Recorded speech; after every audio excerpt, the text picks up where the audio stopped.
सो जो भी students first time मुझे देख रहे हैं, my name is Kritika Parekh. मैं अकेडमी पर एजुकेटर हूँ और आपके लिए मैं क्लासेस यहाँ पे लेकर आती हूँ दोपहर को 3 बजे 3 PM पे अपनी क्लास होती है। इस क्लास में आप मुझे मेरे साथ में जुड़ते हैं और पेपर 1 एंड पेपर 2 के लिए स्पेशली ये क्लास होती है ज्योग्राफी की। इसके जस्ट बाद में हम 4:30 पे हमारी क्लास लेते हैं पेपर 1 की। हेलो एवरीवन, शेयर कर दो वीडियो को फटाफट, देरी नहीं होनी चाहिए।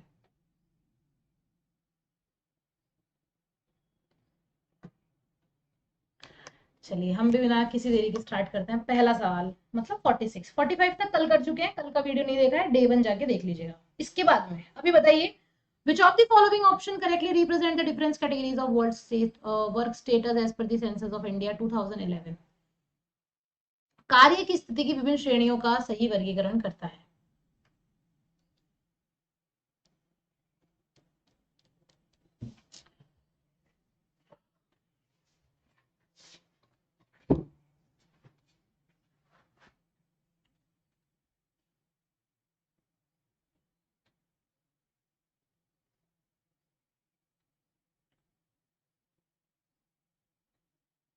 नमस्ते रंजीता जी, कैसी हैं आप?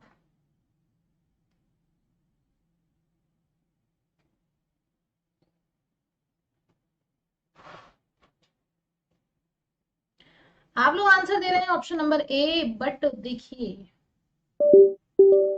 The correct answer is option number 4, ABD। मतलब 0 to 3 months, 3 to 6 month and 6 to 12 month। 0 to 60 month का कोई टारगेट नहीं होता है। ये 0 to 3, then 3 to 6 and then 6 to 12, ये एक फिक्स्ड होता है। 0 to 60 मंथ तक का कोई भी कार्य की स्थिति की श्रेणी नहीं आती है। चलिए पहला सवाल था, अगला बताएंगे। विच of the following elements accurately represent feature of urban morphology of a town.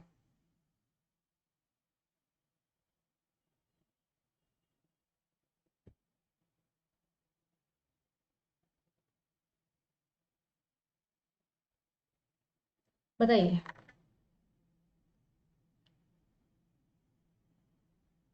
ये अभी आया है आपका, इसी साल पूछा गया था ये क्वेश्चन।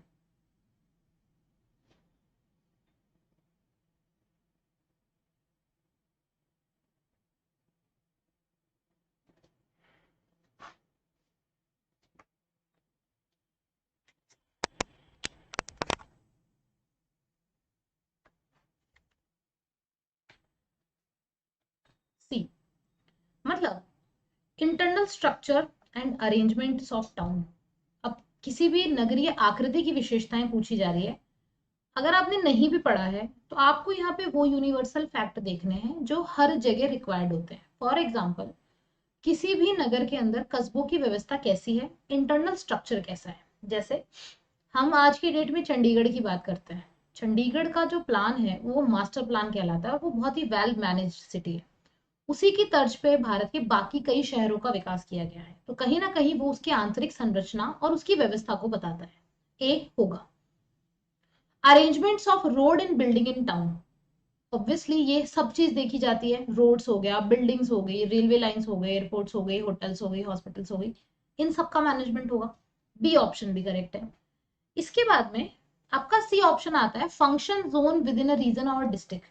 कार्यात्मक क्षेत्र जरूरी नहीं है कि किसी भी नगरीय आकृति जो होती है वो उसके कार्यात्मक क्षेत्र को बताए, क्योंकि कार्यात्मक क्षेत्र डेवलप्ड बाद में होता है, नगर का विकास पहले होता है। जैसे मान लो दिल्ली है, दिल्ली को जब बसाया गया था तो ये सोच के नहीं बसाया था कि भारत की राजधानी बनेगी। दिल्ली बसी, उसमें विकास हुआ, फिर वो राजधानी बनी। कलकत्ता शहर पहले बसा, बाद में उसको एक कार्यात्मक क्षेत्र बनाया गया, उसको ब्रिटिशर्स के दौरान राजधानी बनाया गया। तो आकृति विज्ञान का कार्यात्मक क्षेत्र से नहीं है, क्योंकि वो फंक्शनल रीजन है, वो अपने कार्य के लिए जाना जाता है। आकृति विज्ञान का ये है कि स्ट्रक्चर कैसा होगा। समझ रहे हैं? मान लो कि आपने एक बिल्डिंग बना दी। अब वो बिल्डिंग आपने बनाई है, उसमें आपने कमरे बनाए हैं, आपने उसमें गार्डन बनाया है, किचन बनाया है। अब उसका यूज कोई डोमेस्टिक में कर सकता है, कोई उसको गेस्ट हाउस में यूज कर सकता है, कोई उसको सिंपल अपना फार्म हाउस के तौर पे खाली छोड़ सकता है। तो कार्यात्मक क्षेत्र का आकृति विज्ञान से संबंध नहीं है। सो आपका सी ऑप्शन नहीं होगा। इसके बाद में history of development of the country, इसका भी कोई संबंध नहीं है। नियोजन सबसे इंपॉर्टेंट आएगा, लैंड यूज प्लानिंग कि आपकी लैंड कैसी है, लाइक रिलीफ कैसा है, प्लेटू रीजन है अलग प्लानिंग होगी, मैदानी क्षेत्र है अलग होगा, माउंटेन रीजन है अलग होगा, कोस्टल रीजन है अलग होगा, डेजर्ट रीजन है अलग होगा। तो ए बी और ई सही है। बी फंक्शनल रीजन आपके अर्बन मार्फोलॉजी में नहीं आता है, और ना ही लैंड यूज आपके, ना तो फंक्शनल रीजंस आपके आता है और ना ही हिस्ट्री ऑफ डेवलपमेंट आता है। समझ रहे? Are you getting my point? अब हम बढ़ेंगे हमारे अगले सवाल पे। मैं हाइड हो जाती हूँ।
हम्म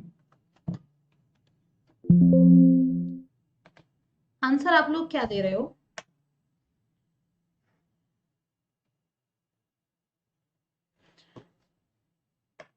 देखिए, right answer option number B माना जाएगा। ए बी एंड सी।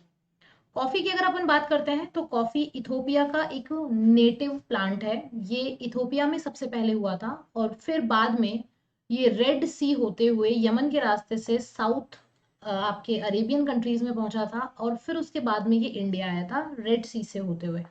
तो पहला करेक्ट है। Merino ships are kept chiefly in drier and warmer region of temperate latitudes. Basically ये आपके mid latitudes पे पाई जाती है। मैरिन शिप देखा होगा आपने, इसकी हाइट थोड़ी ज्यादा होती है और इसके चारों तरफ ऊन की एक बहुत मोटी लेयर होती है। इस शिप का जो मेनली जो पाई जाती है ये स्पेन में पाई जाती है, और स्पेन एक मिड लैटिट्यूड का क्षेत्र है। The most important factor affecting the silk industry is the availability of cheap female labour. ये बिल्कुल होता है क्योंकि सिल्क का जो काम किया जाता है उसमें पेशेंस भी चाहिए होता है और उसका बहुत प्रोसेसिंग बहुत लंबा होता है। जो सिल्क वूम्स होते हैं उनको लेकर के बनाना करना, फिर उनसे रेशम के तारों को बनाना, फीमेल वर्कर्स इसमें ज्यादा होती है। चाहे आप सिल्क में देख लीजिए, चाय के काम में देख लीजिए, फीमेल वर्कर्स की नीड रहती है। Robusta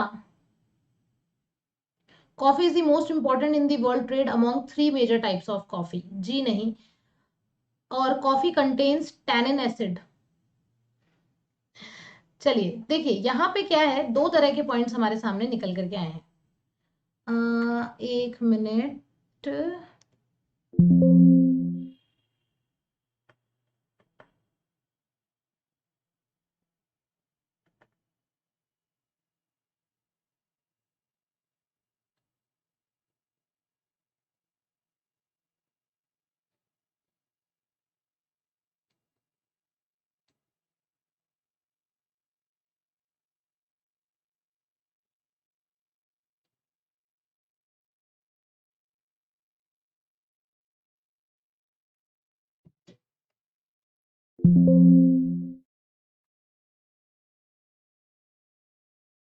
sorry.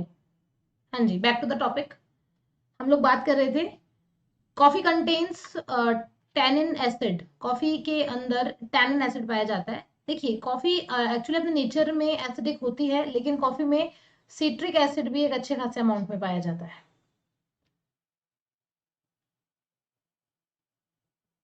सबसे इंपॉर्टेंट टाइप्स का वही है।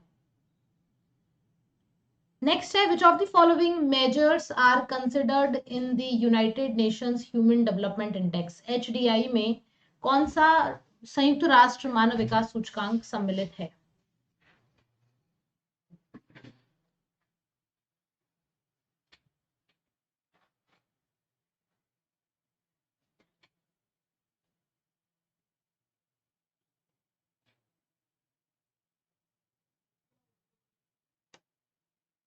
Mix answer.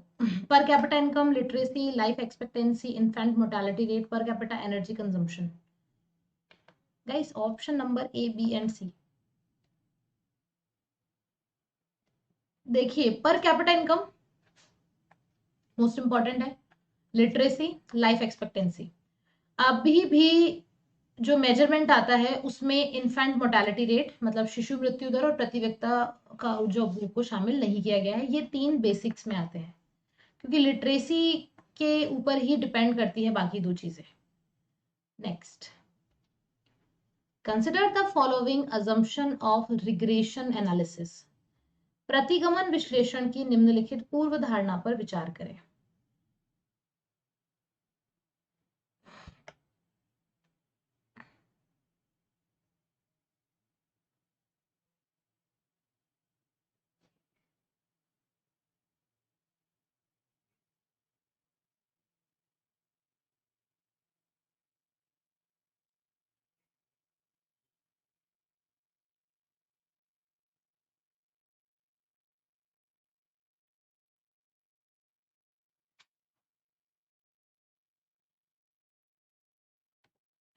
Right answer option number C, A, C and D.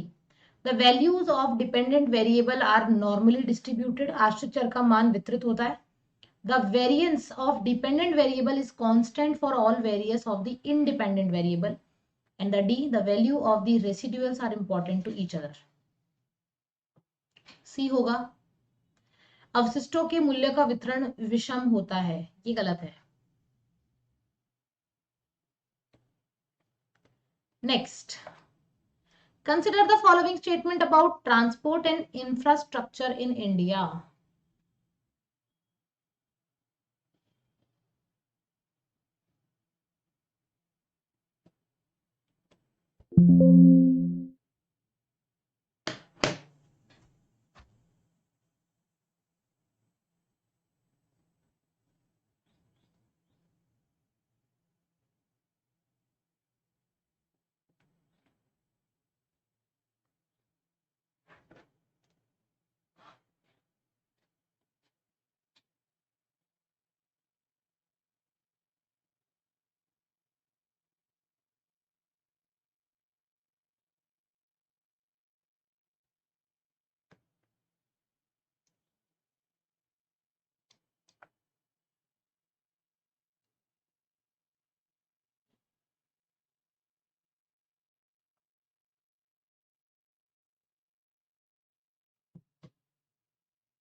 So, what is the right answer?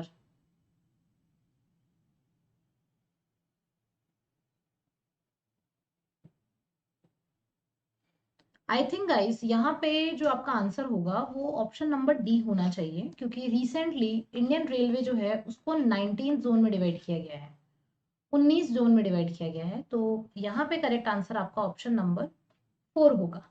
पहला, national highway constitutes less than 2% share to the total road network of India.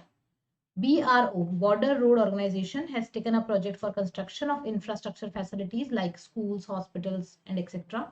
But Indian Railway has divided into 19th zone, not 16th, not 18th, not 17th, 19th zone. तो ये गलत हो गया और बाकी हमारा D option भी सही है, Hazira, Vijaypur and Jagdishpur. Okay, next question है, which of the following statement are correct. कौन सा स्टेटमेंट सही है?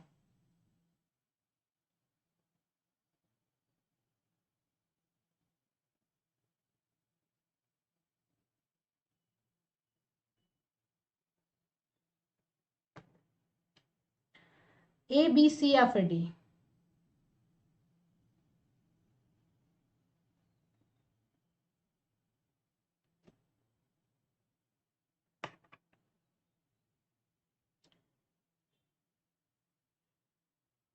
पुतिन सर, हम सिर्फ इंडियंस की बात सुनते हैं, अगर अपनी बात करनी है तो ओरिजिनल नेम लेकर आइए।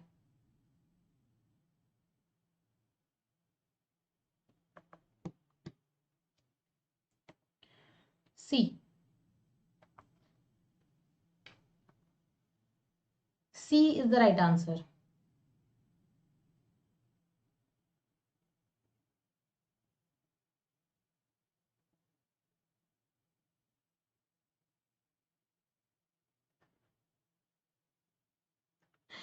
अब देखो इसमें क्या गलती कर रहे हैं हम। राइट आंसर होगा ऑप्शन नंबर सी। सबसे पहले, Reddy is the dominant land owning caste of Tamil Nadu. No, Tamil Nadu की नहीं है ये, आंध्र प्रदेश प्लस तेलंगाना की ये ओरिजिन भूस्वामी जनजाति है। ठीक है। अब आप दूसरा देखो, Jat is the landless caste of Haryana and UP. मतलब जाटों के पास में अगर जमीनें नहीं है तो फिर किसके पास में है? आज के डेट में आप देखेंगे ज्यादातर जमीनें, स्पेशली हरियाणा में तो, इवन राजस्थान में भी, यूपी में भी ज्यादातर जमीनें होती ही जाट के पास में है। तो जाटों को भूमिहीन बोलना एक तरह से अपमान करना है, तो ये ऑप्शन भी गलत होगा आपका।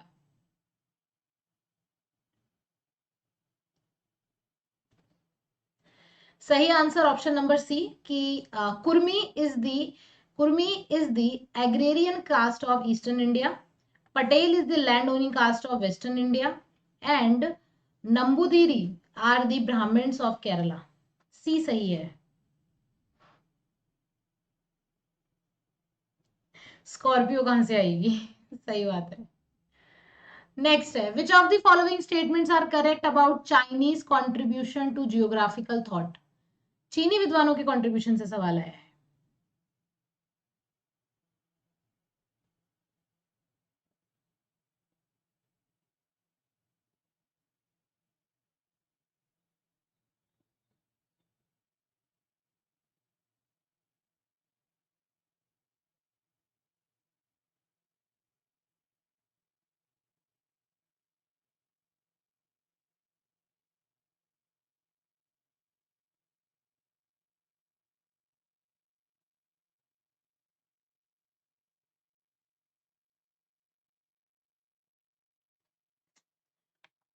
डी। पहला तो ये कि सबसे पहले चाइनीज ने क्या कंट्रीब्यूशन किया ज्योग्राफी के विकास में। हम पढ़ते हैं रिसर्च, हम स्कॉलर्स के अंदर Chinese, Roman, Arab, Indians and sorry Greek, Roman, Arab, Indians and Chinese, 5 scholars हम पढ़ते हैं। इसमें चीनी विद्वानों ने सबसे पहले आयताकार समन्वय प्रणाली के आधार पर नक्शा नवीसी की एक वैज्ञानिक पद्धति विकसित की। ऑल जो नक्शे का काम था, मानचित्र का जो काम था, वो सुमेरियन ने डेवलप कर लिया था, उसके बाद में ग्रीक्स ने डेवलप किया था। बट वैज्ञानिक पद्धति जो आई थी उसमें नक्शा बनाने के लिए, नक्शा नवीसी के लिए, वो चाइनीज ने डेवलप की थी। दूसरा, सबसे पहले उन्होंने ही ये माना था कि अफ्रीका एक दक्षिण की ओर इशारा करने वाला त्रिकोण था। और आप आज देखते हैं अफ्रीका कॉन्टिनेंट को, तो वो कुछ है भी ऐसा, तो त्रिकोण ही है वो दक्षिण की ओर इशारा करने वाला। जबकि उस वक्त हमेशा जितने भी मानचित्र बनते थे उसे पूर्व की ओर इशारा करते हुए दर्शाया जाता था। उनकी राय थी कि भूगोल का संबंध व्यक्तिगत पौधे से नहीं बल्कि पौधे और पशु आवरण से है। जी नहीं, ये जो कथन है ये ग्रीक्स का है, ना कि चाइनीज का। वे पहले व्यक्ति थे जिन्होंने मानसून की आवधिक प्रकृति के विचार को सामने रखा। ये अरबियों का था, अल मसूदी ने सबसे पहले ये विचार दिया था। तो बी और डी गलत है, पहला और तीसरा सही है। नेक्स्ट, कौन सा स्टेटमेंट करेक्ट है?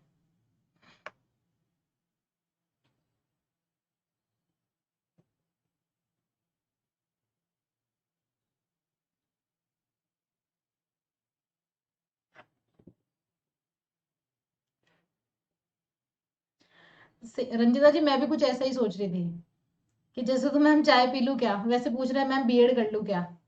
देखो बीएड अच्छा ऑप्शन है, कर लेना चाहिए। मैं तो बोलूंगी हमेशा से, क्योंकि मैं खुद बीएड करके आई हूँ। तो कर लो बीएड, तो इसमें कोई दिक्कत ही नहीं है।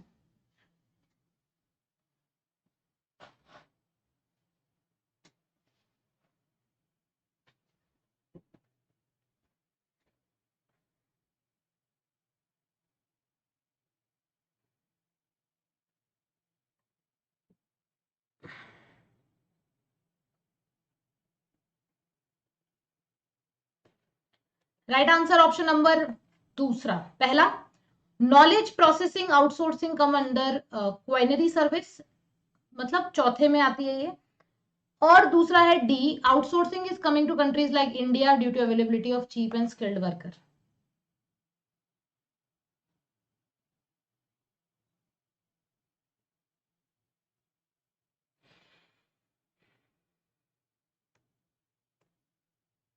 अगला है, which of the following statements are correct.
Right answer option number A and D, क्योंकि total value of goods and service traded is considered to be the volume of trade. कितनी वस्तुओं को आपने लिया, कितनी वस्तुएं आपने दी, सेवाएं आपने दी, उनको व्यापार की मात्रा माना जाता है। और किसी वस्तु को दो देशों में ऐसी कीमत पर बेचने की प्रथा जो लागत से संबंधित न होने के कारणों से भिन्न होती है, डंपिंग कहलाती है। सही है। Volume of the trade includes only trade of goods. No, व्यापार की मात्रा केवल माल का व्यापार शामिल नहीं है, जैसा कि हमने बोला, इसके अंदर आपकी सर्विस भी शामिल होती है। और भारत जो है वो आसियान का पार्ट है, उसका संस्थापक नहीं है।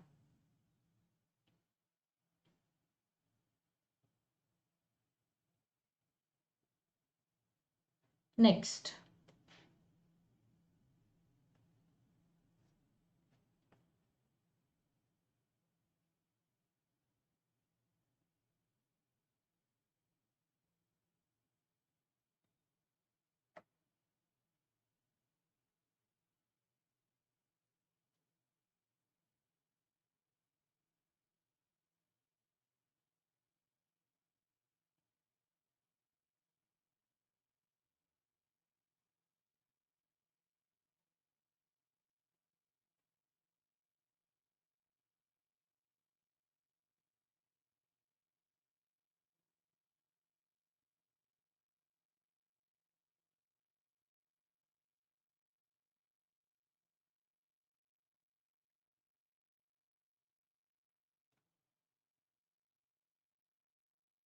Yes, only observer member.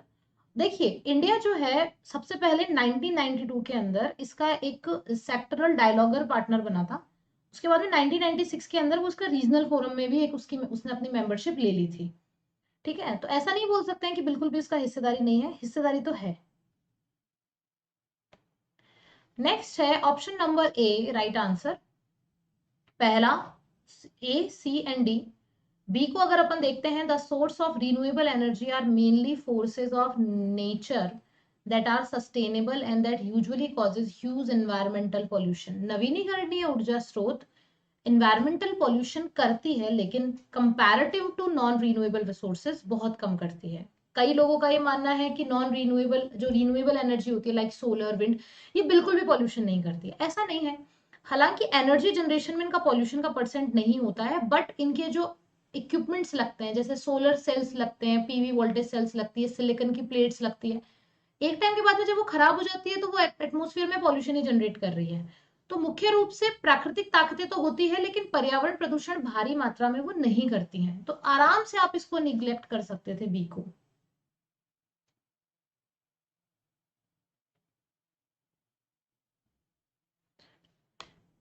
और फिर उसके बाद में आता है the relative prices of the different types of energy do not influence demand. Obviously demand को इन्फ्लुएंस करती है, कीमतें प्रभावित करती है, ऊर्जा की कीमतें। आज आप देख लीजिए कि इंडिया में जो सबसे ज्यादा नॉन रिन्यूएबल एनर्जी का पोटेंशियल है वो विंड एनर्जी में है, और सबसे सॉरी वो सोलर एनर्जी में है, और सबसे कम जियोथर्मल एनर्जी में है। तो कहीं ना कहीं इस प्रकार की जो ऊर्जा मांगे हैं वो उसकी कीमतों को भी प्रभावित करेगी।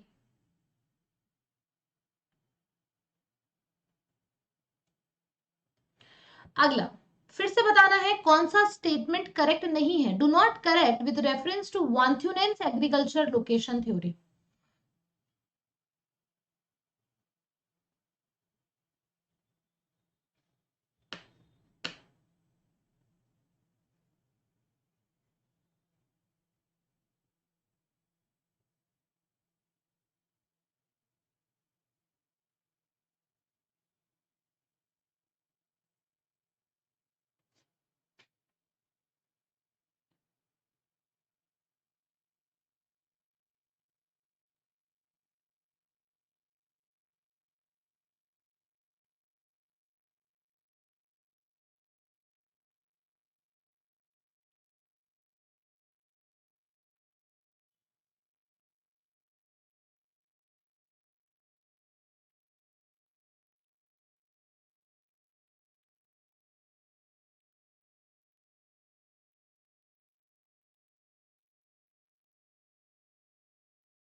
गाइस ए बी सी और ई, अगर हम हमारा डी को अगर अपन हटा दें, वांथुनेन के कृषि स्थान के संदर्भ में कौन सा कथन सही नहीं है?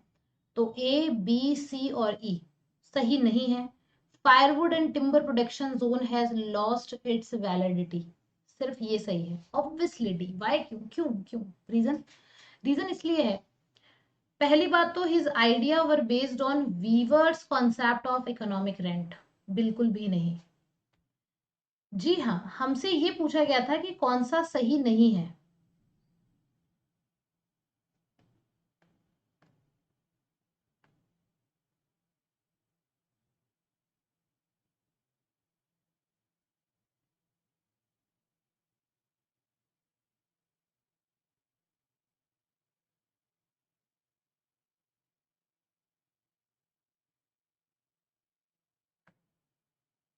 क्योंकि एक चीज ये देखेंगे, वीवर का जो प्रोडिक्शन था, वीवर की जो थ्योरी आई थी, वो किस समय पे आई थी? वीबर ने अपनी इकोनॉमिक रेंट की, उन्होंने अपनी एक थ्योरी दी थी 1909। उसके भी बहुत पहले, लाइक समथिंग 1867 समथिंग के अराउंड, 1867 या मैं थोड़ा सा मिस कर रही हूँ पर्टिकुलर जो टर्म है, जब उनकी वो थ्योरी डेवलप हो गई थी 1826 तक, आते आते उन्होंने अपनी थ्योरी को डेवलप कर लिया था। तो वीवर की थ्योरी तो बहुत बाद में आती है, वॉन्थुनेन की थ्योरी बहुत पहले आ गई थी उसके पहले, तो ये नहीं कह सकते हम। सॉरी, अच्छा मैं वीवर में चली गई, 1956 सॉरी, और इनकी 1926, 1826। तो आप सोचो 1826 में कोई विचार किसी के दिमाग में आता है, तो वो 1956 में आए गए विचार को कैसे कंपीट कर सकता है, कैसे कंपीट कर सकता है? तो ये आइडिया बिल्कुल गलत। Navigable river on irrigation facility do not have any impact on concentric land use zone. नौगम्य नदी या सिंचाई सुविधाओं का केंद्रीय भूमि उपयोग क्षेत्र पर कोई प्रभाव नहीं पड़ता है। ऑब्वियसली पड़ता है। वांथुनेन ने अपने कुछ अजम्पशंस बताए थे जिसमें ये चीजें शामिल थी कि एक लैंड एकदम सिमिलर होना चाहिए, सब जगह का क्लाइमेट सेम होना चाहिए, भूमि सेम होनी चाहिए। वास्तविक जीवन में किसान निर्णय लेने में हमेशा आर्थिक और तर्क संगत होता है, ऐसा उन्होंने अपनी थ्योरी में नहीं बताया था। जलाऊ लकड़ी और इमारती लकड़ी के उत्पादन में अपनी वैधता खो दी है, ये सही था। आइसोट्रॉपिक सतह एशिया में सार्वभौमिक है, एशिया में छोड़ो कहीं पर भी सार्वभौमिक नहीं हो सकती है। तो इस वजह से सिर्फ और सिर्फ ऑप्शन नंबर डी को हम वैलिड मानेंगे, बाकी ए बी सी और ई सारे गलत है। अगला, consider the following statement related to man nature interaction. मानव प्रकृति अंतःक्रिया से संबंधित कथनों पर विचार करें।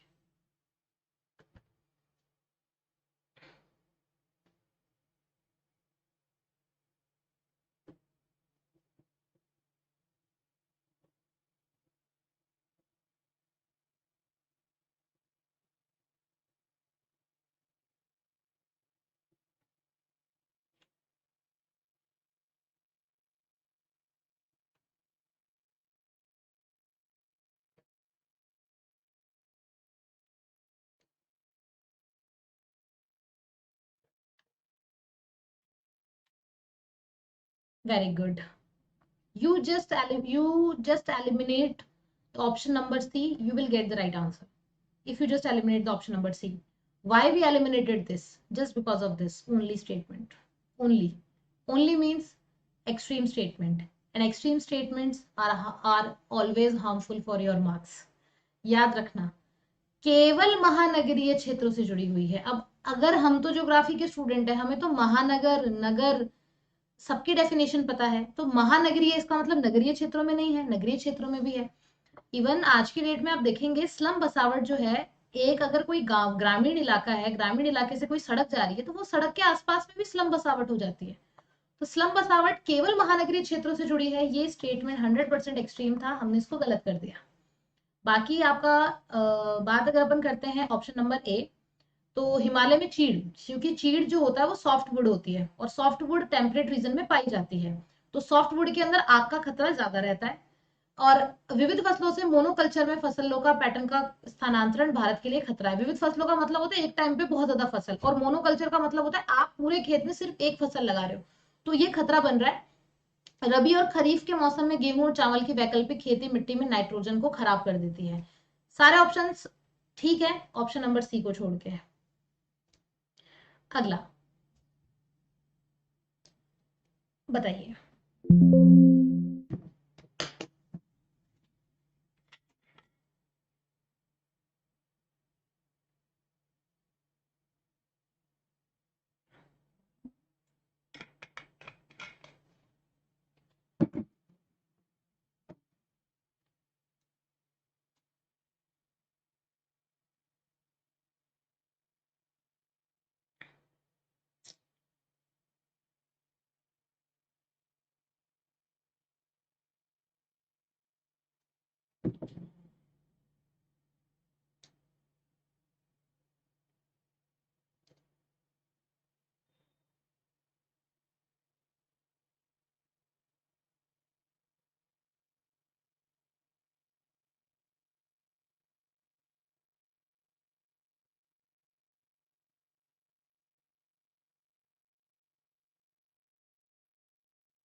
क्या होगा करेक्ट आंसर? देखिए बताते हैं। The correct answer is option number C.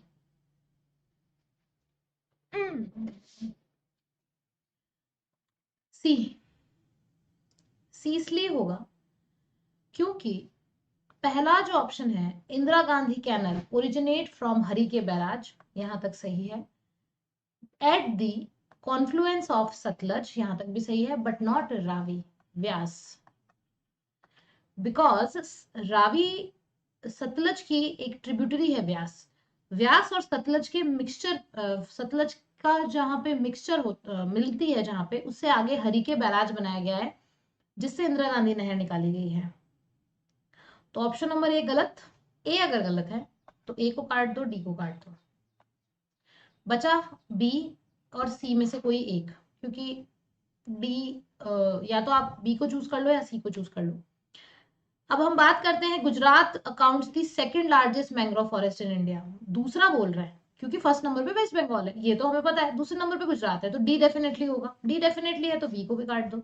सी और डी हमारा सही हो जाएगा कि project tiger was launched in 1973 with 9 tiger reserves. By 2018 it's reached 50 tiger reserve. Next है, which of the following trenches have depth less than 10,000 meter?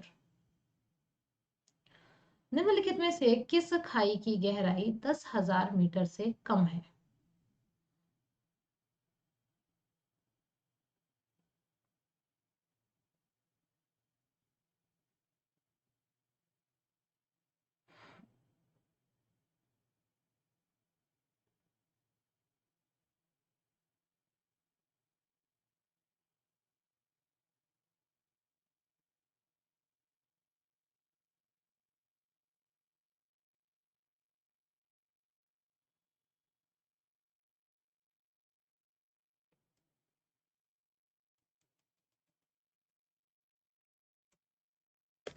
B, Pluto रिको ट्रेच और जावा ट्रेच। Indian ocean का है जावा ट्रेच, इसकी डेप्थ अराउंड 6,000 समथिंग मीटर के लगभग है, 10,000 से ये कम है। टोंगा पैसिफिक का है, क्यूराइल भी पैसिफिक का है। Which of the following statement about impact of climate change on oceans are not true? कौन सा जलवायु परिवर्तन का महासागरों पे प्रभाव के बारे में कथन सही नहीं है?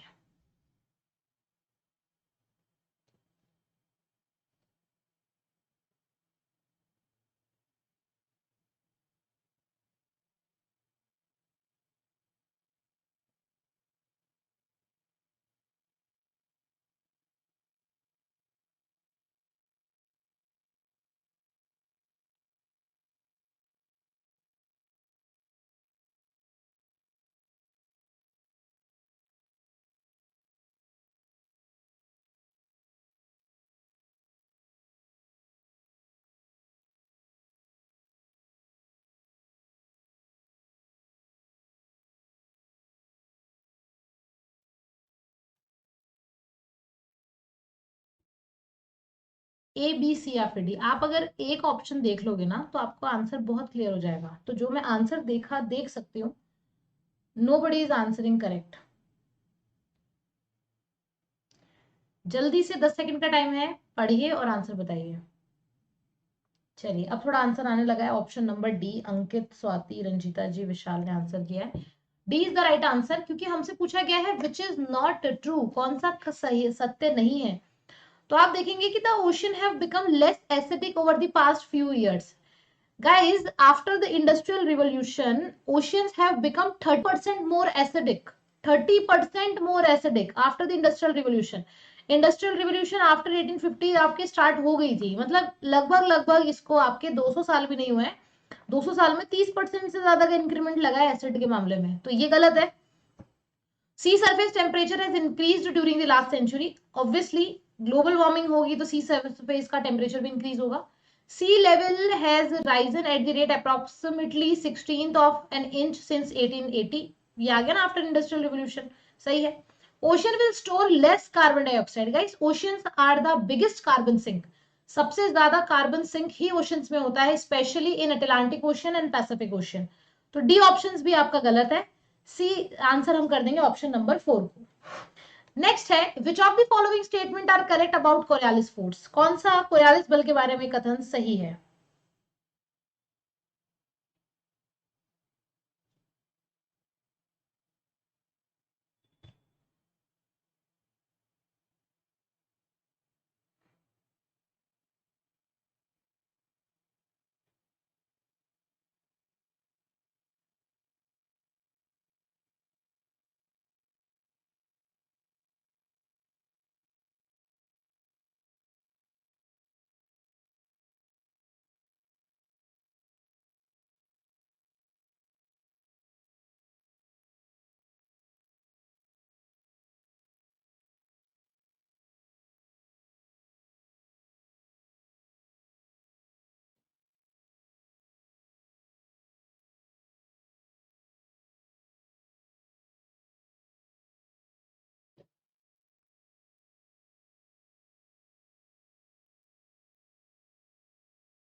Absolutely the right answer is option number C, पहला और तीसरा। क्यों?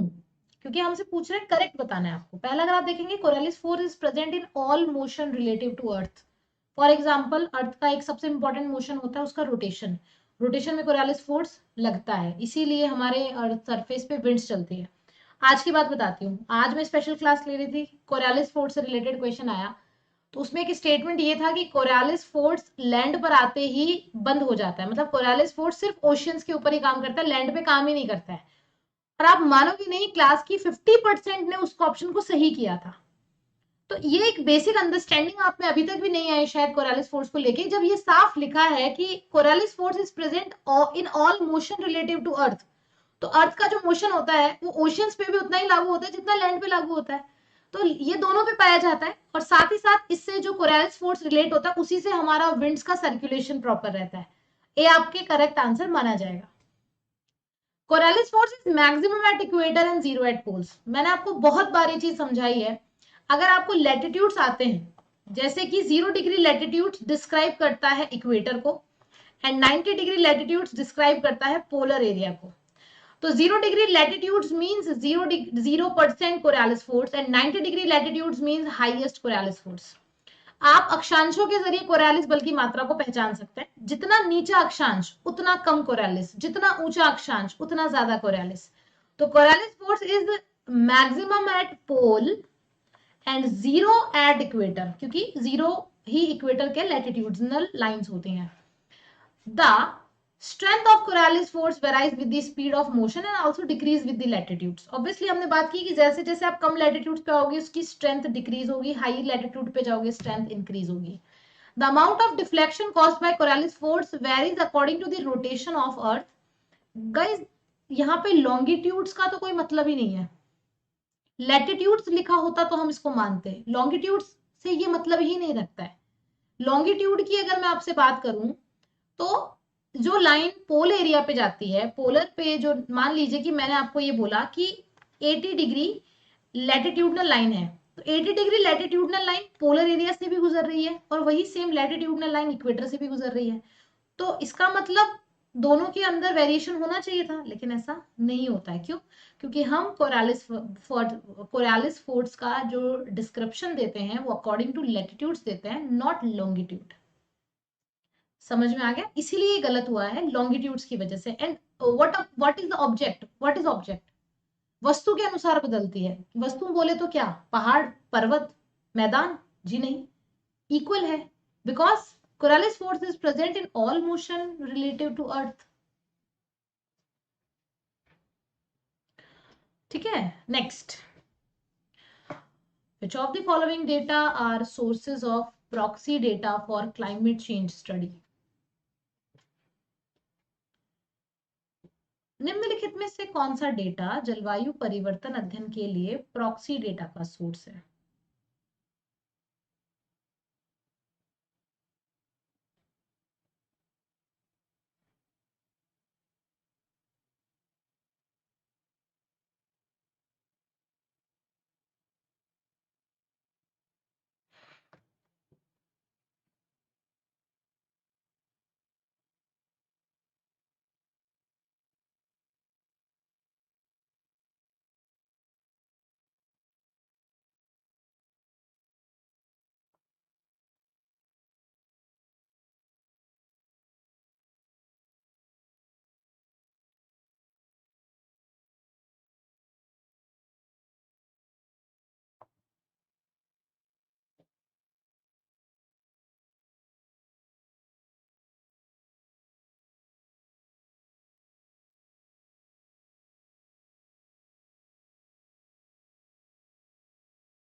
सही answer option number A, B and D, satellite data. बिल्कुल, बहुत सही है। Satellite not proxy, proxy data में सैटेलाइट नहीं आता है।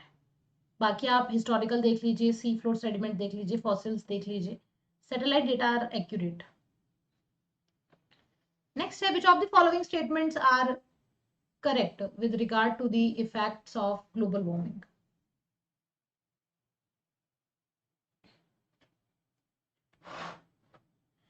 ग्लोबल वार्मिंग के प्रभाव के संदर्भ में निम्नलिखित में से कौन सा कथन सही है?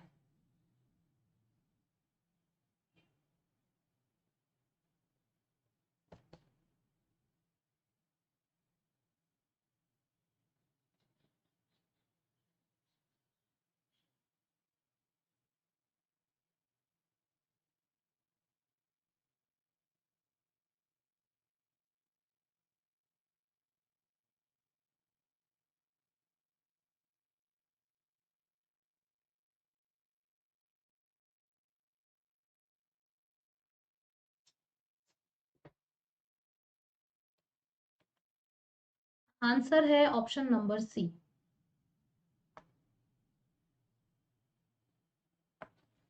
ए, बी एंड डी। क्योंकि हमसे यहाँ पे सिर्फ और सिर्फ पूछा जा रहा है रिगार्डिंग द ग्लोबल वार्मिंग। ठीक है, तो ग्लोबल वार्मिंग से सबसे इंपॉर्टेंट तो ये है कि हीट वेव्स इंक्रीज होगी, क्योंकि ओवरऑल टेम्परेचर अगर इंक्रीज होगा तो हीट वेव ऑटोमेटिकली इंक्रीज होगी। अब गर्मियों में ही लू क्यों चला करती है? क्योंकि गर्मियों में टेम्परेचर राइज हो जाता है, इसलिए लू चलती है। नहीं, सर्दियों में भी तो चल सकती है, लेकिन नहीं चलती है। क्यों? क्योंकि लू का मतलब ही यही होता है कि वो एक ड्राई विंड होती है जो गर्मियों में चलती है। तो हीट, ग्लोबल वार्मिंग की वजह से ओवरऑल हीट वेव्स बढ़ोतरी होगी। साथ ही साथ tropical cyclone will be more intense. क्यों? क्योंकि टेम्परेचर इंटेंस होगा ओशन में।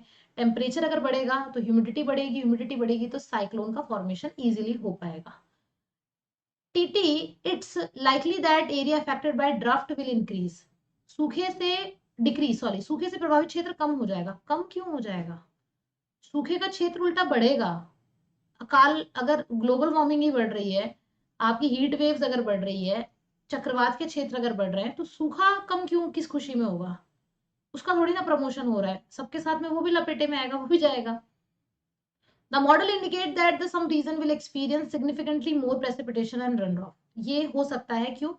क्योंकि ओशंस के अंदर, जैसे हमने अल नीनो ला नीना का नाम आपने सुना होगा, जिस साल अल नीनो आता है उस साल इंडियन मानसून पे वीक इफेक्ट पड़ता है, और जिस साल ला नीना आता है इंडियन मानसून पे इफेक्ट अच्छा पड़ता है, फ्लड तक के केसेस आ सकते हैं। तो अल नीना और ला नीना ओशंस के अंदर होने वाली एक्टिविटीज ही तो है, और है क्या? तो कहीं ना कहीं साइक्लोन्स का इफेक्ट नेगेटिवली भी पड़ता है, क्योंकि जहां साइक्लोन आएगा वहां पे बारिश बहुत ज्यादा होगी और वहां पे शीट फ्लड्स भी आ सकती है, शीट फ्लड्स भी आ सकती है। ओके, नेक्स्ट है, which of the following statements are correct?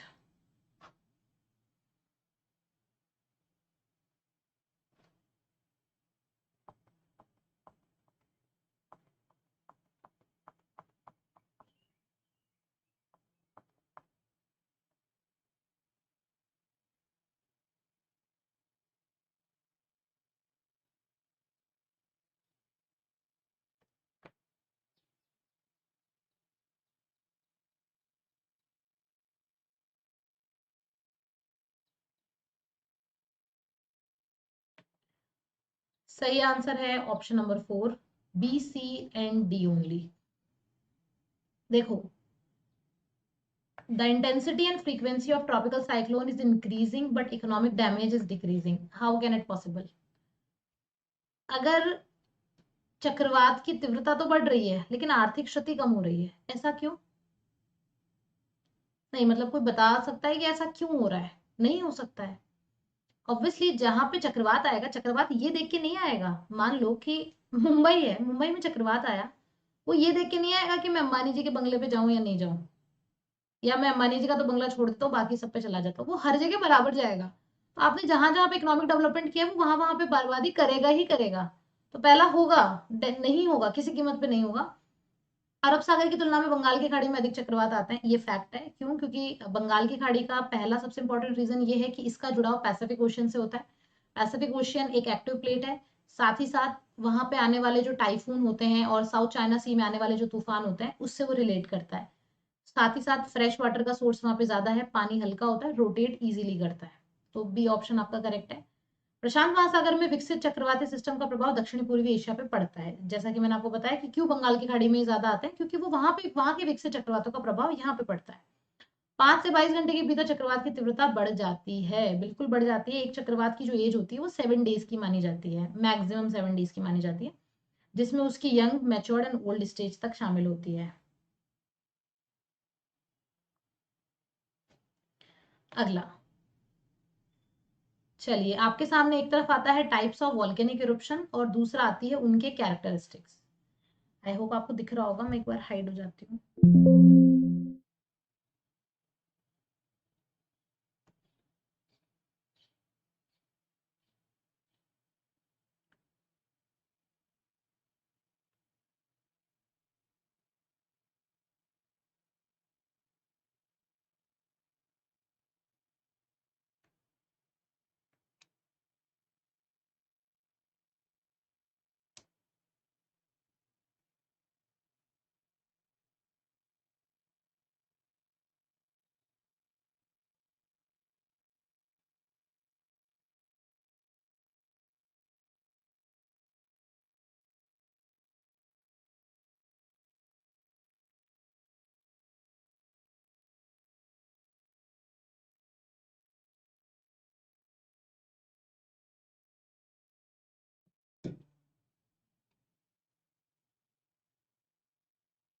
देखिए, बी आंसर आप इसका बता रहे हैं। इसका आंसर देने के पहले अंकित बोल रहे हैं 90% of world population is residing near the coast. Ankit, 90%? आज आपको पता है कि इंडिया की पॉपुलेशन दुनिया की सबसे हाईएस्ट पॉपुलेशन में इंडिया आता है, ठीक है? तो इंडिया के अंदर ही बहुत कम लोग हैं जो कम रह पाते हैं। तो ये 90% बहुत ज्यादा है। एक्चुअल डेटा कहता है कि 40% of the total world population live within the 100 kilometres of coast line. 100 kilometre, coast line के 100 किलोमीटर के अंदर दुनिया की 40% आबादी रहती है। 90% का मतलब ये हो गया कि मैदान खाली, पहाड़ पहाड़ खाली, पठार खाली, पूरी दुनिया के बस गई। अब देखिए, हमारे लिए यहाँ जो आंसर है वो है ऑप्शन नंबर ए। कैसे? पैलियन प्रकार का वॉल्केनो। पैलियन प्रकार का वॉल्केनो क्या होता है? जिसमें लावा पतला होता है, मतलब बहुत ही ज्यादा पतला लावा होता है, और लावा जितना पतला होता है उसका फ्यूजन उतना ही शांत होता है, ठीक है? और जब वो बाहर निकलता है तो आप सोचेंगे, आप दो चीजों को इमेजिन कीजिए। मैं आपको एक दो मटेरियल्स देती हूँ। एक मटेरियल पानी की तरह पतला है, एक मटेरियल आपके पास में बहुत ज्यादा थिक है, बहुत ही थिक मटेरियल है। तो जो ज्यादा स्प्रेड करेगा मटेरियल, वो थिक करेगा कि थिन करेगा? ऑब्वियसली थिन मटेरियल ज्यादा स्प्रेड करेगा। तो जो पतला लावा होता है वो बाहर जाकर के स्प्रेड करता है और उसी लावे से प्लेटू बनते हैं। जैसे कि आपका पेनिनसुलर प्लेटू है, वो बहुत ज्यादा थिन था अपने नेचर में, बेसाल्टिक था, थिन था, तो वो फैल गया, फैलने की वजह से जम गया, जमने से प्लेटू रीजन बन गया। तो इसी को हम लोग पैलियन प्रकार का बोलते हैं, जिसका फ्यूजन बहुत ही शांत होता है और पतला लावा उससे निकलता है। फिर उसके बाद में आता है हवाईयन टाइप। हवाईयन टाइप जो लावा होता है वो बहुत ज्यादा प्रचंडता के साथ में निकलता है, मतलब वो एक्सट्रीमली आपके एक्सट्रीमली विसूवियस होता है, वो वॉयलेंट, बहुत ज्यादा वॉयलेंट होता है वो लावा।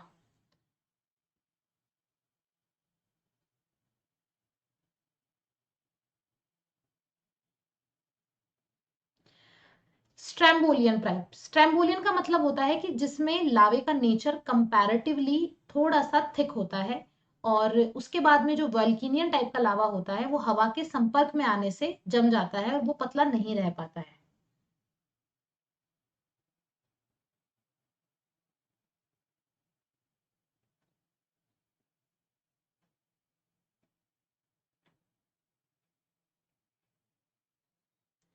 मैम पेलियन मोस्ट डिस्ट्रक्टिव होता है, आप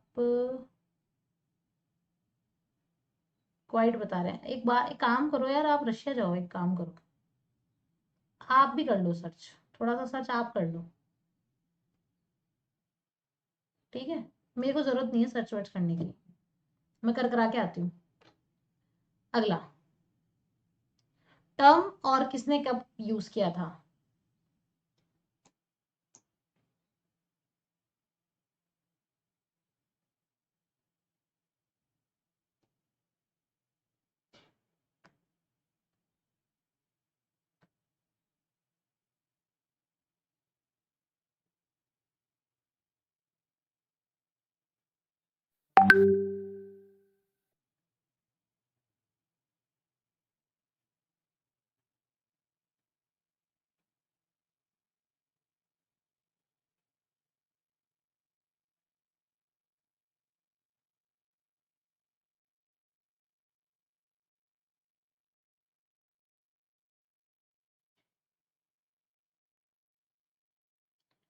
देखिए राइट आंसर है ऑप्शन नंबर ए। कौन सा टर्म यहाँ पे सही है? इथोलॉजी,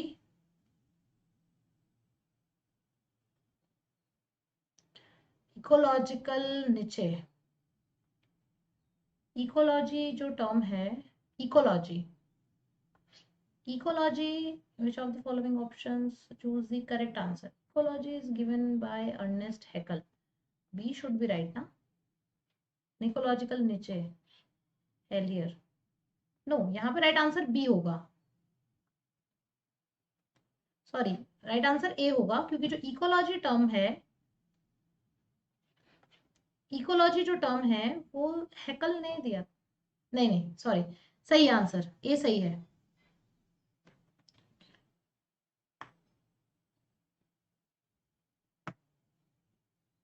ये कुछ और ही चल रहा है साथ में। हिंदी ऑप्शन देखो, आप लोग भी हिंदी कर लो। हाँ हाँ, हिंदी वाला, मैं वही सोच रही हूँ कि ये इकोलॉजी टर्म तो अर्नेस्ट हैकल ने दिया था, ये कैसे पॉसिबल है इसके साथ में। देखो यहाँ पे राइट आंसर होगा आपका, आप देखिए भाई हिंदी ऑप्शंस में देखिए, इकोलॉजी जो टर्म है पारिस्थितिकी विज्ञान, ये दिया गया है अर्नेस्ट हैकल के जरिए। आंसर आपका यहाँ पे हो जाएगा option number B, ethology Hilaire, Ernest Haeckel ecology, आपके hexicology is given by Jackson, and पारिस्थितिकी niche is given by Grinnell, B. आप खुद देखिए यहाँ पे ऑप्शंस खुद कंफ्यूज करने वाले हैं, इंग्लिश ऑप्शंस अलग है, हिंदी ऑप्शन अलग है।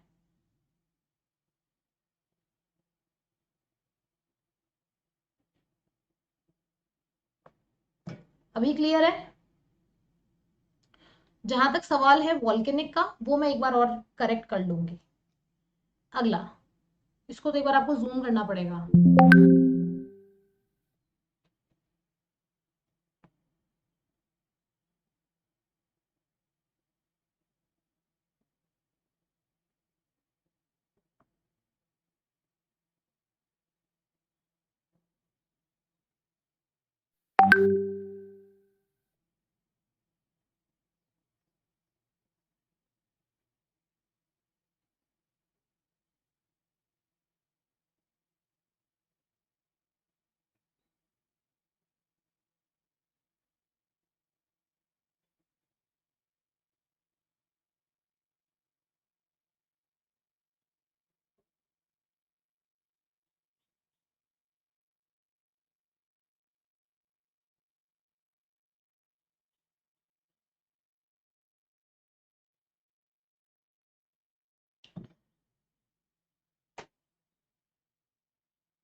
Correct answer option number B. Ma'am ऐसा हमने क्या बोला था वॉल्केनिक वाले में, रंजीता जी को कुछ नहीं कही, ऐसा ऐसा कुछ भी नहीं है। जनरली मैंने बोल दिया था, एक तो मुझे आपका नाम समझ में नहीं आ रहा है और आप बैक टू बैक कमेंट्स कर रहे हैं, तो वो एक सीन जुड़ नहीं पा रहा है। तो जो रियल नेम के साथ में अगर आप बात करेंगे ना, तो वो मुझे ज्यादा अच्छा लगेगा। बेसिकली मुझे प्रॉब्लम आपके नाम से हो रही है, तो आप अपना नाम सही बता दो मुझे, ताकि मैं उस नाम से आपको बुलाऊं। क्योंकि मैं पुतिन रशिया वाले बार बार मैं बोलूंगी तो टाइम खराब होगा। तो अपना नाम बता दो पहले सही से।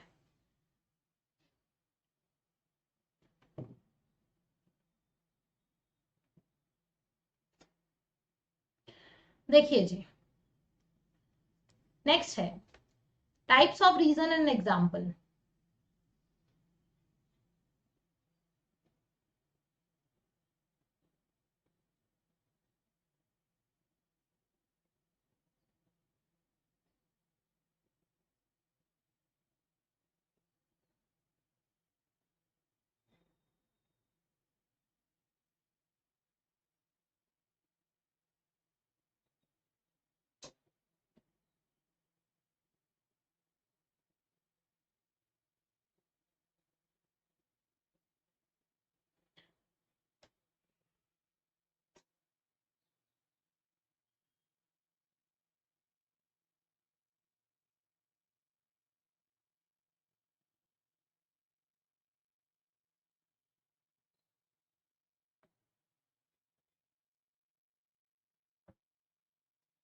ऑप्शंस में थोड़ी सी गड़बड़ है।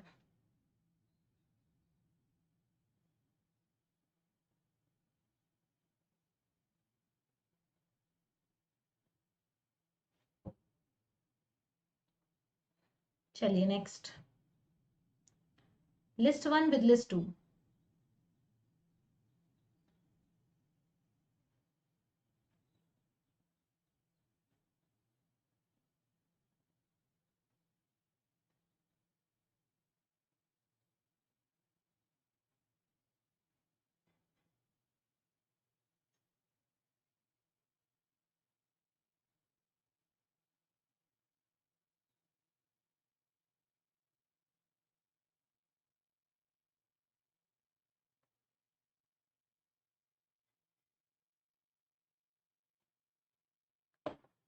करेक्ट आंसर है ऑप्शन नंबर डी।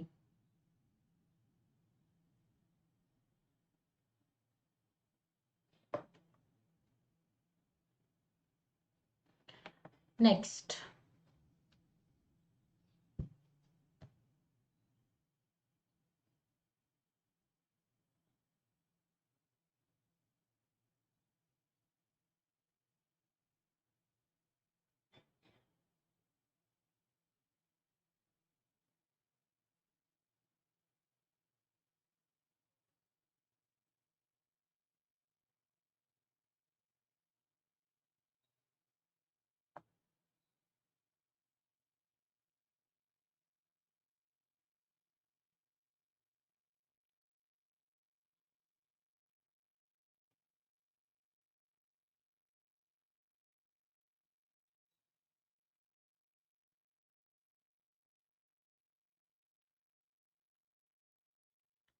यार ये ऑप्शन थोड़ा समझ में कम आ रहा है मुझे।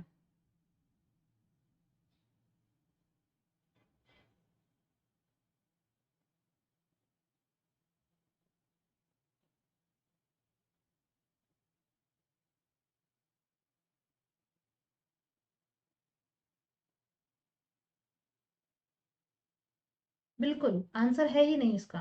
देखो हम ही समझते हैं इसको, हम इसको एक बार समझ लेते हैं। क्योंकि बात अगर करते हैं टैबू की, वर्जना, वर्जना का मतलब होता है किसी भी कार्य को मना करना। तो अगर हम इसको देखें, a restriction on behaving imposed by the social tradition, तो ये आपका ए का 3। फिर इस बात करते हैं कल्चर की। कल्चर का मतलब क्या होता है? ये एक ऐसा हमारा सामाजिक मापदंड होता है जिसमें हमारे बिलीव्स शामिल होते हैं। So the body of social norms, belief and material that together constitute a group of people of distinct condition. So B का 4. And then habit, C. Habit का मतलब होता है repetitive act perform by the particular individual, C का second. And the custom, frequent repetition of act to extreme that is become a characteristics in the group of people performing the act, D का one. सो ऐसे करके ये आपका correct answer होगा। Options में आज थोड़ी सी गड़बड़ है, मुझे बात करनी होगी टाइपिस्ट से। ये ऑप्शंस आपके करेक्ट है, इसको हम छोड़ देते हैं, होल्ड पे कर देते हैं। अगला है थिंकर्स और दूसरी तरफ है उनका कंट्रीब्यूशन। एक्चुअली ज्योति ये क्वेश्चंस एनटीए ने खुद पूछे हैं 2022 के पेपर में, तो आपका जो अब एग्जाम होगा उसमें भी यही क्वेश्चन आएंगे। तो जितना जल्दी आप हैबिट ले लोगे उसकी इसकी वो ज्यादा अच्छा होगा।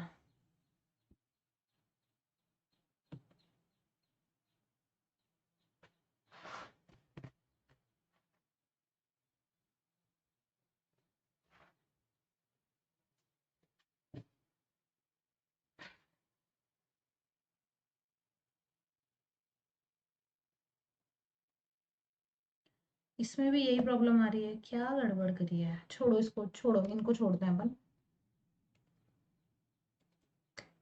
यहाँ पे आ जाओ, डायरेक्ट 76 में आ जाओ।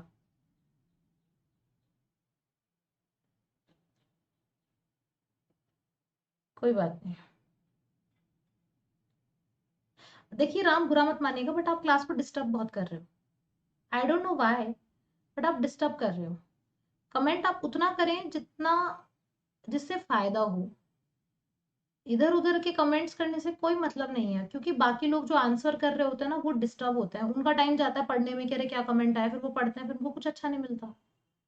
तो please don't take it in another way. मैं आपको बहुत जेन्युइनली बोल रही हूँ कि आप वही कमेंट करें जो क्लास के लिए फ्रूटफुल है, आपके लिए फ्रूटफुल है। अदर कमेंट ना करें please. Arrange the following according to their related year in chronological order, first to last.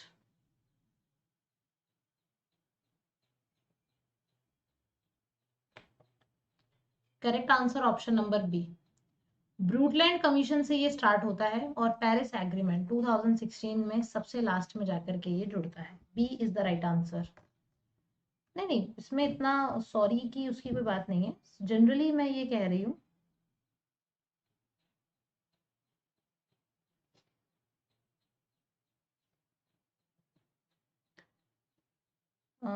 ब्रूटलैंड commission आप बोल रहे हो,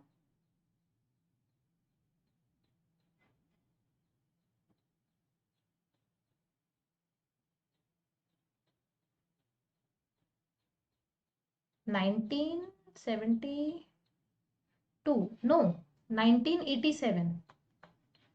1987 में सबसे पहले ब्रूटलैंड कमीशन के ऊपर एक रिपोर्ट जारी करी गई थी। सबसे पहले जिस रिपोर्ट का नाम था आवर कॉमन फ्यूचर, ये 1987 में आई थी, जिसमें सबसे पहले world commission on environment and development मतलब WCED कोई के कॉन्सेप्ट को इसमें सबसे पहले लागू किया गया था।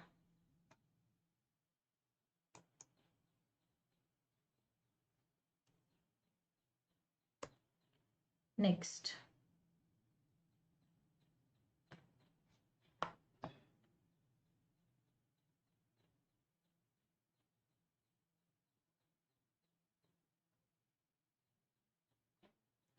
सेटअप 1983 में हुआ था, लेकिन अगर इसकी फर्स्ट रिपोर्ट की अगर अपन बात करते हैं वो 1987 में आई थी, ओवर कॉमन फ्यूचर के नाम से।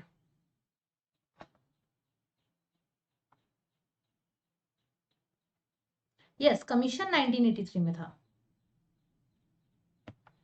नेक्स्ट है identify the correct sequence descending order of leading countries in wind powered installed capacity in 2021।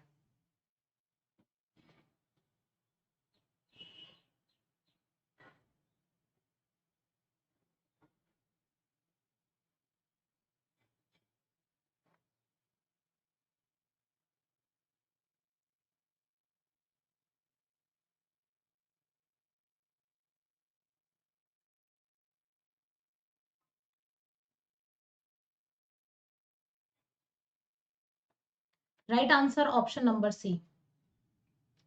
पवन शक्ति में अग्रणी देशों को अवरोही क्रम के अंदर, मतलब descending order, top to bottom का आपको बताना है। टॉप की अगर अपन बात करते हैं तो चाइना नंबर 1 पे है, उसके बाद में आता है आपका America, United States of America, then Germany, and then फिर आपके लास्ट में आता है इंडिया। इंडिया नीचे है, सबसे नीचे है पवन शक्ति के मामले में। चाइना नंबर 1 पे है, इंडिया 4th नंबर पे आता है।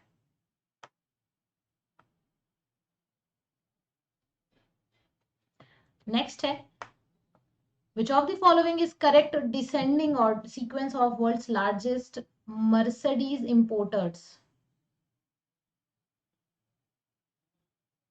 Merchandise importers, सॉरी मुझे भी लगा कुछ तो गलत है।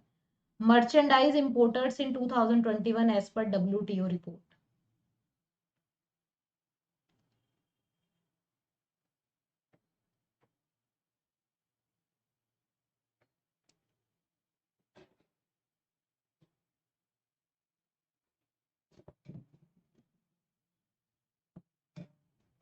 जल्दी करें थोड़ा सा और अपनी स्पीड को मेंटेन करो। डी आंसर आप लोग कर रहे हो, बिल्कुल करेक्ट है D option number, USA, then China, फिर Germany and then Japan. Next question, arrange the following language in decreasing order in world according to the percent of people speaking them. सबसे ज्यादा से लेके सबसे कम बोलने वाली भाषाओं का क्रम व्यवस्थित कीजिए जल्दी।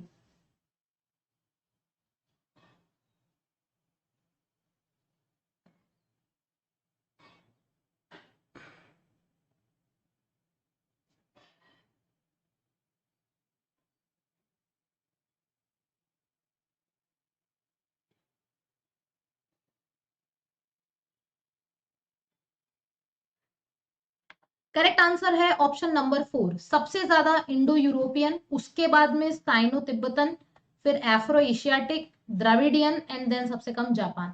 जितने ज्यादा लोग उतनी ज्यादा भाषा।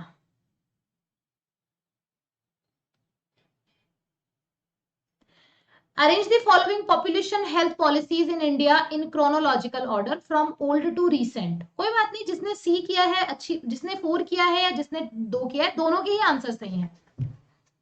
भारत में जनसंख्या स्वास्थ्य नीतियों को कालानुक्रमिक क्रम में व्यवस्थित करें।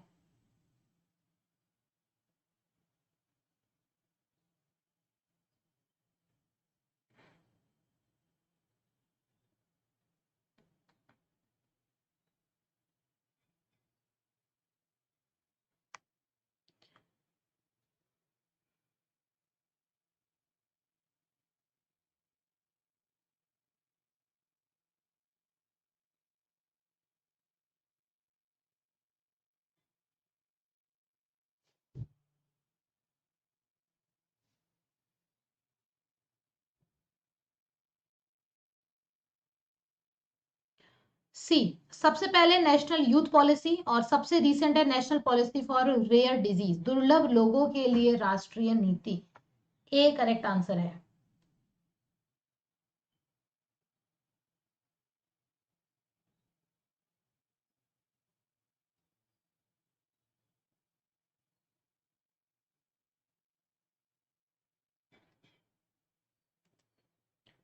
क्या लिखा है मैं समझ नहीं पाई राम, सही बोलिए ma'am. Next question, arrange the following concept of political geography in chronology from oldest to latest.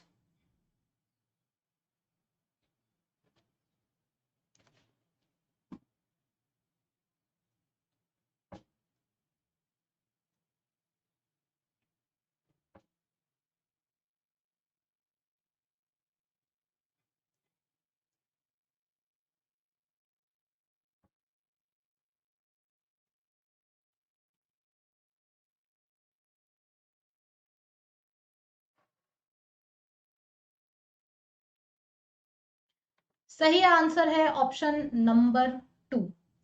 सबसे पहले मैकिंडर की हार्टलैंड थीसिस जो 1904 में आती है, स्पाइकमैन की रीमलैंड थ्योरी 1943 के अंदर आती है, इसके बाद में आती है हार्टशॉन का राजनीतिक भूगोल में कार्यात्मक उपागम। क्यों? क्योंकि मैकिंडर और स्पाइकमैन ने ऑलरेडी पॉलिटिकल ज्योग्राफी के अंदर कंट्रीब्यूट करा था। देन हार्टशॉन और फिर उसके बाद में मूडीज का सीमांत सिद्धांत, रिचर्ड हार्टशॉन। नेक्स्ट है, arrange the following approaches in chronological order, निम्नलिखित उपागमों को कालानुक्रमिक रखें। देखिए आज मैं चाहती हूँ कि हम 100 क्वेश्चन कर लें, तो थोड़ी सी स्पीड बढ़ाएंगे तो 15 मिनट में हम 100 क्वेश्चन कर सकते हैं। 82 नंबर का क्वेश्चन चल रहा है, बताइए।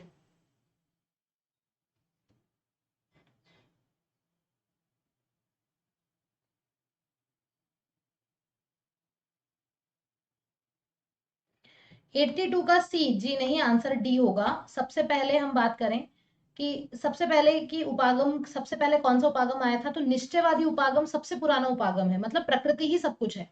हम जब से बात करते हैं आप देखेंगे कि ग्रीक, रोमन, अरब, इन सभी में कहीं ना कहीं नेचर को सुपीरियर माना गया था। और जब कार्ल रिटर आते हैं, तो कार्ल रिटर के टाइम तक, रेडजल तक आते आते तो ओपनली कहा जाने लगा था कि नेचर इज एवरीथिंग। तो डिटर्मिनिज्म जो था, निश्चयवाद जो था, वो सबसे पुराना था। इसके बाद में मात्रात्मक क्रांति आती है, qualitative revolution. After it behaviouralism, व्यवहारवाद, और सबसे लास्ट में आता है फेमिनिज्म, जिसे हम नारीवाद कहते हैं। सी आंसर सही है। अगला, arrange the elements of electromagnetic remote sensing of earth resources in sequential order.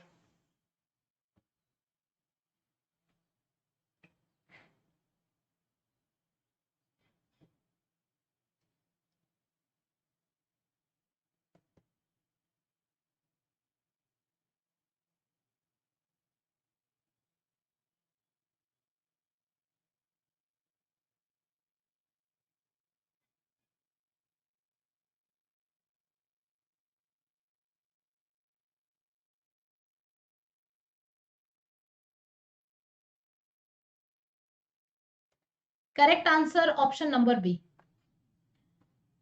Energy source, preparation of energy through the atmosphere, energy interaction with earth surface, retransmission of energy, and then last में detection. B, D क्यों कर रहे हो? आप सोचो retransmission हो रहा है तो वो ऑब्वियसली पहले नंबर पे थोड़ी आएगा रीट्रांसमिशन। जिन्होंने भी सी किया है, पुनः संचालन, तो पुनः संचालन के लिए पहले संचालन करना पड़ेगा, तो सी तो बिल्कुल पहले आ ही नहीं सकता है। नेक्स्ट है, arrange the following developmental plan for India of India in order to their inceptions. भारत की निम्नलिखित विकास योजनाओं को उनके प्रारंभ के क्रम में व्यवस्थित करें।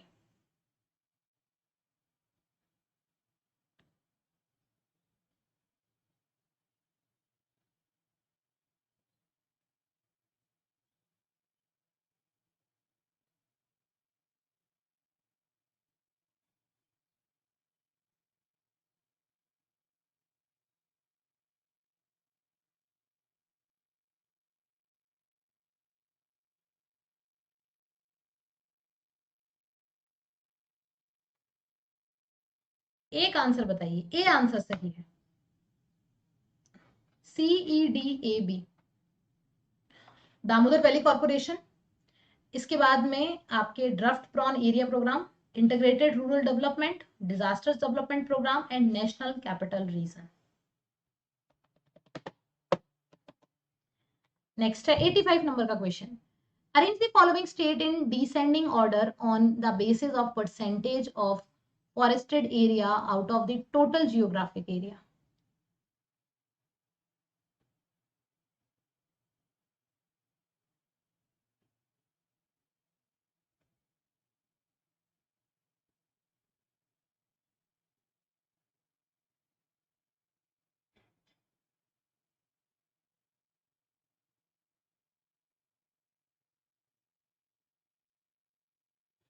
2022 का पेपर है ज्योति, अभी रिसेंटली जो 2 महीने पहले आपका पेपर हुआ था वही सॉल्व कर रहे हैं हम।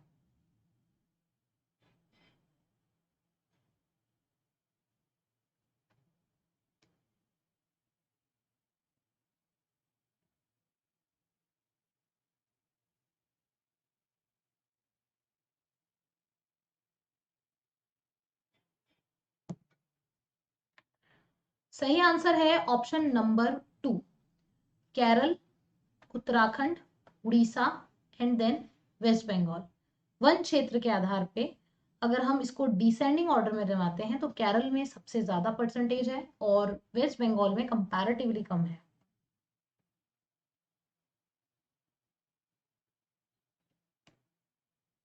नेक्स्ट,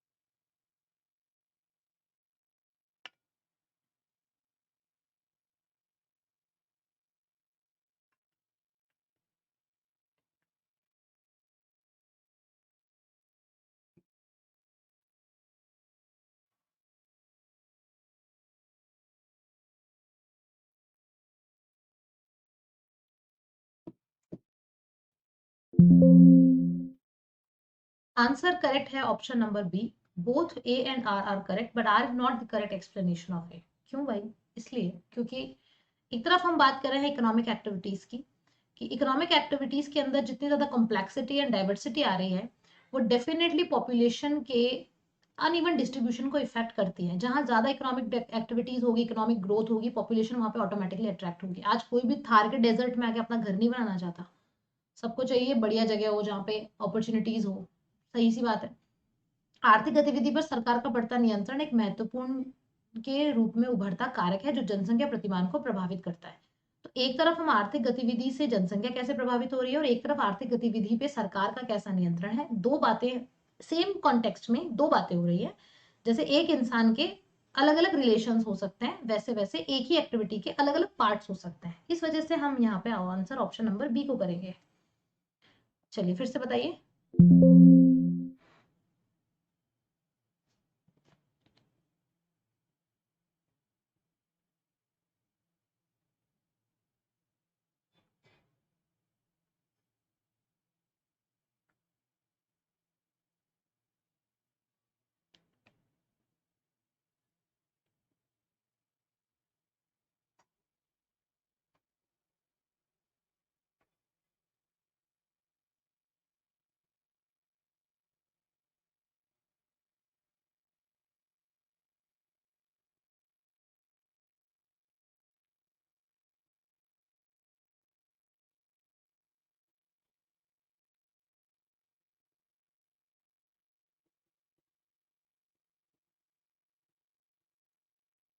बताइए क्या होगा करेक्ट आंसर। ओके गाइस, सही सही जवाब है option number A. A is true but R is false. क्योंकि छाया की वस्तुएं पूरी तरह से प्रकाशित होने की तुलना में अधिक गहरे और नीले रंग की दिखाई देती है, ये स्टेटमेंट गलत है। नेक्स्ट है statement one, sugar cane cultivation in Deccan plateau region is more remunerative than northern region of India. There are few numbers of sugar mills located in sugar cane cultivating northern region of India. बताइए कौन सा सही होगा।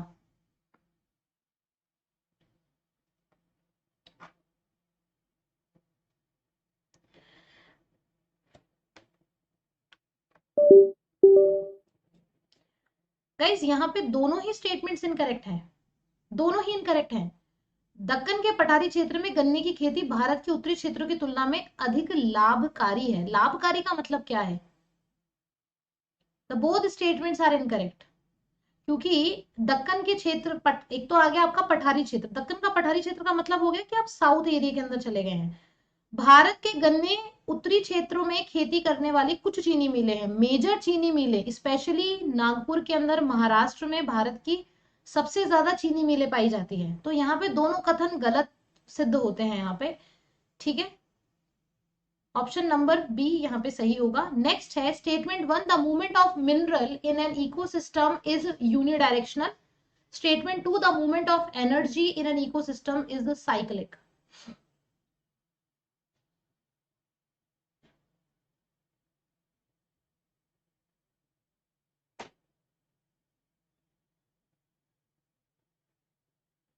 अभी हमारी 4:30 बजे class होने वाली है पेपर वन की। आप उसका हिस्सा बन सकते हैं अनअकैडमी लर्निंग ऐप पे। ओके, इसका आंसर भी ऑप्शन नंबर बी होगा। The both statements are false. Unidirectional minerals in ecosystem इस एक दिशा नहीं है, बहुदिशीय है। और एक पारिस्थितिकी तंत्र में ऊर्जा की गति, the movement of energy in an ecosystem is an cyclic. Unit वो साइक्लिक नहीं होती है, उसका फ्लो नीचे से ऊपर की ओर होता है। मतलब producers, primary, secondary, tertiary consumer and then आपके डीकम्पोजर्स। नेक्स्ट है 90th नंबर का question of statement A and statement B.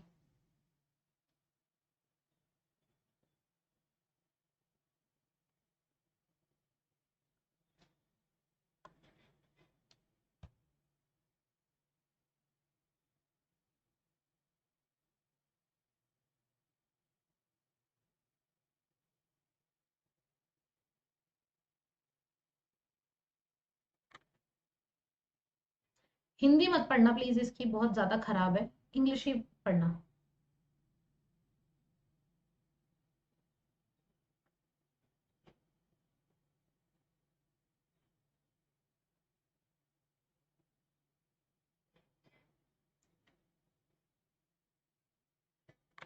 D answer. Statement first is false, but second is true. State may be defined as the geographically organized by the area population having a government in partial control of its entire area. Basically guys, किसी भी देश, किसी भी स्थान को अगर हम राज्य या फिर एक नेशन का दर्जा देते हैं तो उसके लिए उसके पास में 4 एलिमेंट्स का होना बहुत जरूरी है। फर्स्ट ऑफ ऑल उसके पास में खुद की पॉपुलेशन होनी चाहिए, दूसरी बाउंड्रीज होनी चाहिए, तीसरा अपना एक लीडर होना चाहिए, और चौथा मोस्ट इंपॉर्टेंट, उसके पास में उसकी खुद की सेवेरिटी होनी चाहिए, सेवेनिटी होनी चाहिए, संप्रभुता होनी चाहिए, तभी हम राज्य को परिभाषित करते हैं। यस। नेक्स्ट इज, अब आगे तो आपके, चलो ये तो पैसेज वाले क्वेश्चन है, आई डोंट थिंक कि ये हमें कुछ करने चाहिए क्योंकि ये बहुत ज्यादा लेंदी हो जाएंगे। तो आगे के जो 10 सवाल हैं वो पैसेज के हैं, वो मैं कभी किसी डिफरेंट क्लास में आपको करवाऊंगी। सो आज की क्लास के लिए इतना ही। Thank you everyone. और साथ ही साथ ये अनअकैडमी का टेलीग्राम चैनल है, इस टेलीग्राम चैनल को आपको फॉलो कर लें ताकि आपको हमारी क्लासेस के लिंक अवेलेबल हो जाए। Again thank you, hope you like the session. अच्छा लगा हो वीडियो को लाइक करें, शेयर करें, चैनल को सब्सक्राइब करके बेल आइकन जरूर दबाएं। Take care guys, bye.